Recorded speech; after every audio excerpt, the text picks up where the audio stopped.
Surprise, surprise, I'm back. Or maybe I am. Maybe I'm not. I'm not really sure yet. This is a podcast. This episode is an episode about why I haven't been podcasting. So I'm not going to really talk a ton about pathology, but I've had so many people ask me, why did you stop podcasting? I love your podcast, et cetera, et cetera. So I'm going to talk a little bit about that because I think it is relevant and it is multifactorial. Okay. But before I get started, I have to make a correction to the last podcast. And you're probably thinking, it's been 2 years. Why do you even care at this point? Well, I care because I like to be correct. I don't like to say things that are incorrect. And my last podcast I made, I got a message from somebody, I believe named Tara, and she said something about the ligamentum arteriosum not being attached to the spine. I think I said that the ligamentum arteriosum was attached to the spine, and as a result, it rips the aorta during a high energy car crash. And so that's incorrect. I just misspoke, basically.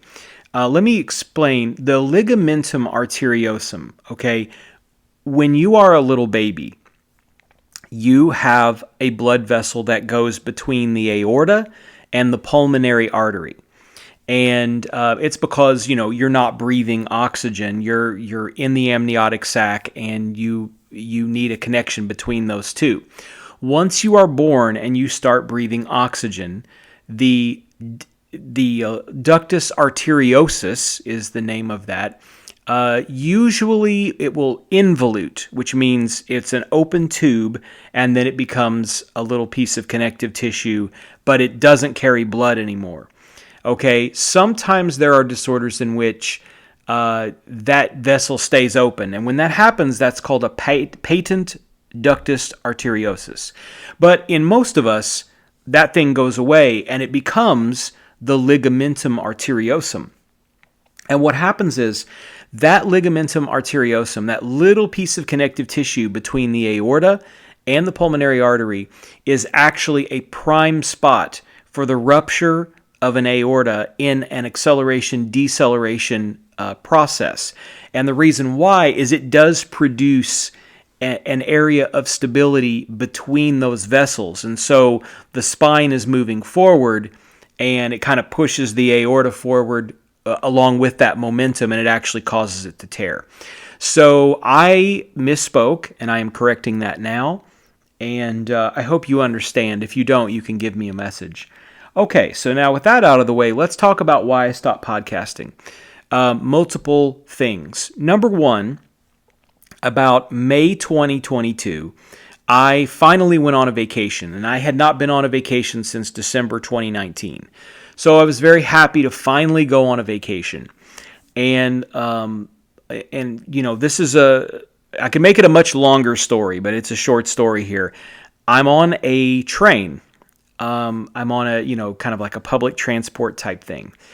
And I am in this car with other people. And in fact, the people directly across from me is a young man. By young, I mean he's probably in his 30s with his wife, and they had a couple of kids. And all of a sudden, I noticed this man. He was looking at his phone, and he got really, really serious. Like his face kind of went ashen, and he touched his wife's arm, and he said something bad happened. And so, I'm not really trying to listen in because I'm not that kind of person, but they are 2 feet from me. So, what can I do? Well, anyway, she kind of says, well, what do you mean? A mass shooting? And he says, yes, it's a mass shooting at a school. And so, as it turned out, that was the day of the Uvalde massacre at Robb Elementary School in Uvalde, Texas, in which a gunman entered a school, and as you know, he killed multiple children and some school teachers, and it's really one of the worst tragedies in the history of this country. It caused a very traumatic response for me, and now I don't have any relation to any school shooting type thing, But when these things happen, I picture them happening.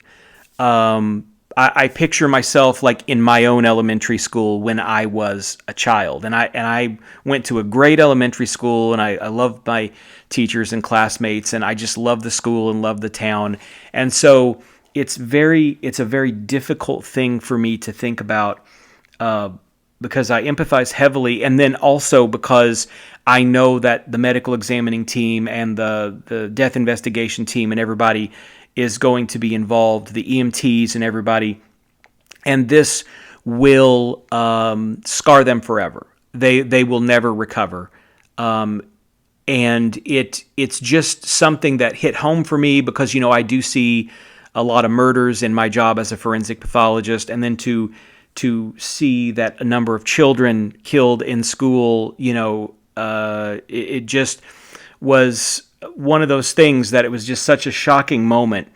Well, how does that relate to my podcast?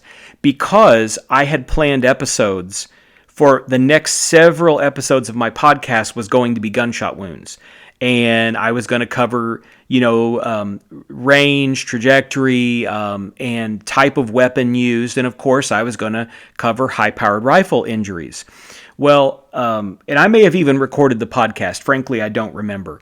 But the point I'm making is that I did not want to release episodes about gunshot wounds or high-power rifle injuries, things like that, the week that this terrible tragedy happened. It would seem ghoulish if you ask me. And so I waited a week, I waited 2 weeks, I waited 3 weeks, I waited 4 weeks, and it just did not feel right to be making podcasts at that time about that topic. Now, could I have switched and talked about something else? Sure, I could have.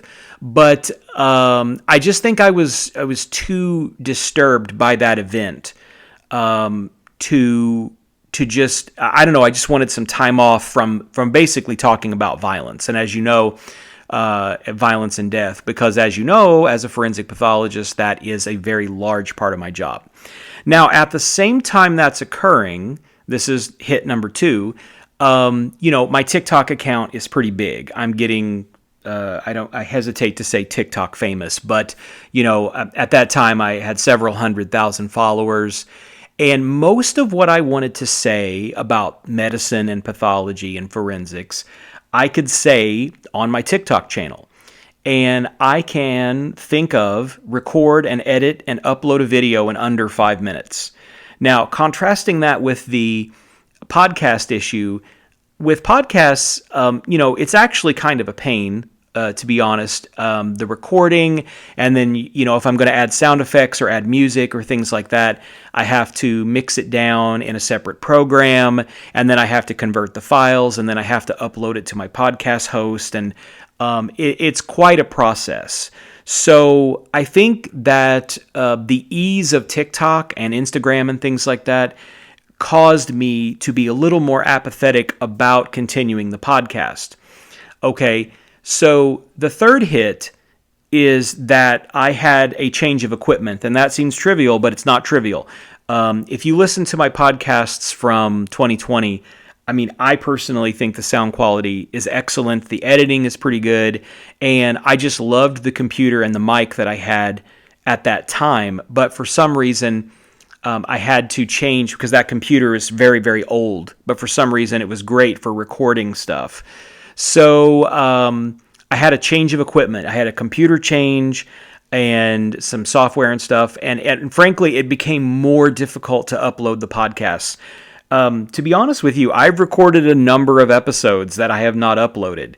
Now, someday, if they release a greatest hits album of my stuff, then some of these unreleased tracks might appear on that. I've always been fascinated by that sort of thing. But we'll see. I'll probably cover some of those topics if I decide to continue this. And the fourth hit, so like I said, it's multifactorial. And the fourth hit is that at that time, 2021, 2022, 2023, podcast culture, or kind of these bro podcasts, have just exploded. And so what I mean is, any person with a couple of $100 can buy a microphone, start a podcast, And honestly, the content for most of these is completely terrible. And it's usually the same format. It's two guys talking about something they have no idea about with one girl who's a pick-me girl. And for some reason, these things are super successful, but they're also, in my opinion, super idiotic most of the time. And so I kind of fell away from even wanting to be in the podcast culture. It sort of was irritating to see this happening to where you can make a podcast with good evidence, with, kind of academic approach, and it doesn't really do anything compared to a person who's talking about the earth being flat or space not being real or something like that. And then, they make millions of dollars doing this. So I had all of these things happen in a short amount of time, literally probably, 2 or 3 months. And it just kind of made me go, you know what? I don't think I need to podcast anymore. Now, multiple people have emailed me, sent me messages on TikTok, Instagram, sort of like really wanting me to bring the podcast back.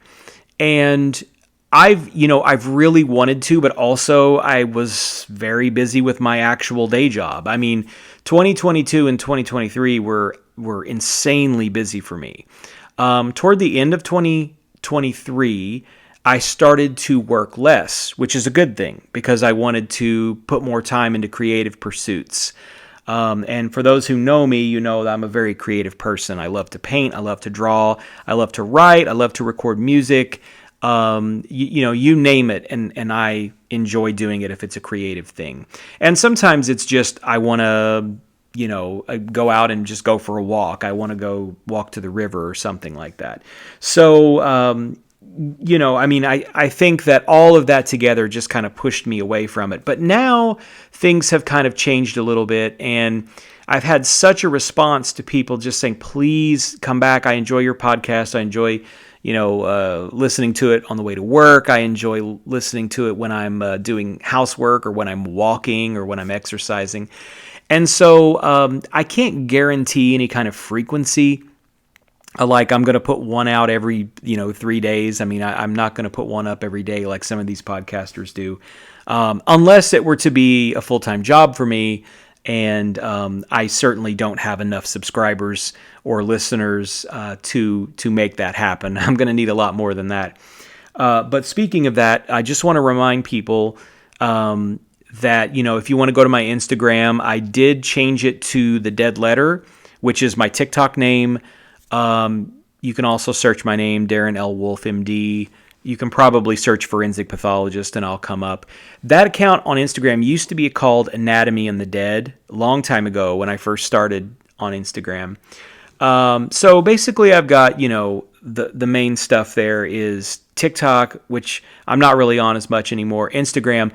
But what I've started now, which I want you to be aware of, is something called Substack. Now, if you've not heard of Substack, it's essentially like it's kind of a cross between a blog, a social media, and like a Twitter type thing where you can update statuses and things like that. And what I have found is that at Substack, I can actually put up content that doesn't get blocked. One of the biggest problems I had with TikTok is I'll put a picture of a normal kidney up, and then they'll give me a guidelines violation. Now, likewise, over at Instagram, the same sort of thing. They have a lot of problems with their content moderation because I'll put something up to teach, and then they'll give me a violation. And this got so bad, I had to end my subscription page over there, which is unfortunate because I enjoyed having that little subscription page with some of my followers. But now it looks like Substack is going to be the place for that. And you can type in my name, Darren Wolf, MD, Dr. Darren Wolf, any of that, and I should come up. Probably if you type in forensic pathology, I'll come up. I may be the only one on there. But it's going to have, I've already made posts. There's a free side and there's a paid or subscription side. So I put up posts, I comment on news stories, I teach, I have questions, like medical questions, facts, and then the more hard-hitting stuff is behind a paywall. Basically, anything involving like obviously hardcore pathology stuff, forensic stuff, gruesome images, lots of blood and things like that. Kind of has to be behind a paywall because I'm trying to make sure that my account doesn't get any issues with it. But if you want to go there, that would be great. And you can either follow the free side or you can subscribe to my page, and I have to look it up. So Dr. Darren Wolf Substack. If you type in Dr. Darren Wolf, DARINWOLFE, that should come up. So that's about 15 minutes. I just wanted to touch base and see if there is still interest in the podcast. I mean, certainly I've had people email me and sort of send me angry messages, or they leave reviews where they're kind of mad that I quit without an explanation, which I think is funny.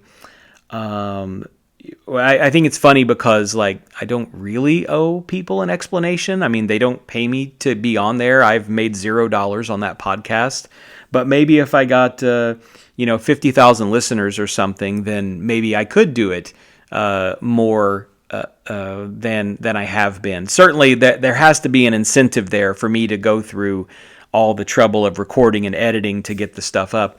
But this particular one, I just wanted to touch base with everybody, remind you of my social media stuff, and then remind you that my probably best content going forward is going to be on Substack. This podcast will probably still go up on Apple and Spotify, but apparently I can link it to Substack. And that's part of why I'm recording this, is I'm going to give it a try and have it, linked to Substack. And then that's going to be kind of the hub where anybody who really, really enjoys the work that I do can go there first and follow that and kind of get everything they need in terms of education or podcast or something like that. But yeah, that's it. I don't really have much else to say except that I probably should have updated, but the reason why I didn't feel extremely compelled to do so is almost everyone that listens to my podcast also follows at least one of my social medias, and I have made reference to this on the social medias.